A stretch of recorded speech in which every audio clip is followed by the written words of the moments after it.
Just into our newsroom, the Weld County DA just filed charges against a Loveland police detective. Detective Brian Koopman is accused of influencing a public servant.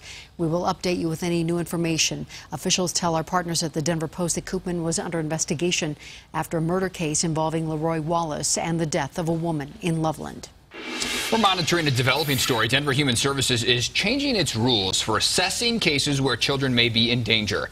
The move comes after 23-month-old Jayvion Johnson died after being beaten and burned. That little boy's mother and her boyfriend are now being held for murder. And 7 News investigator John Ferrugia first told you that DHS had failed to check on the child after his mother tested positive for drugs at the time of his birth. And John, under the new guidelines, DHS would have been required to make that check. That's right, Ann. When a referral or complaint comes into DHS, supervisors must decide whether it's serious enough to open what is called an assessment. That means visiting the family, seeing the child. As we've reported, that did not happen when Jayvion Johnson, even though DHS had received 6 referrals about the family.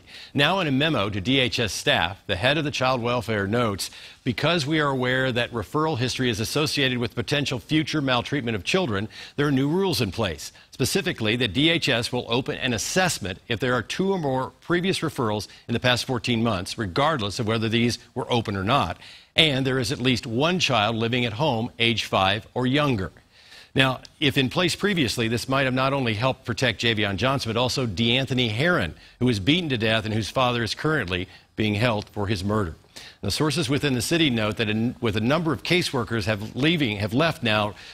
recently left DHS to take other jobs, a current shortage will make it difficult to staff the expected increases in these assessments prompted by the new rule. I'm 7 News investigator John Ferrugia.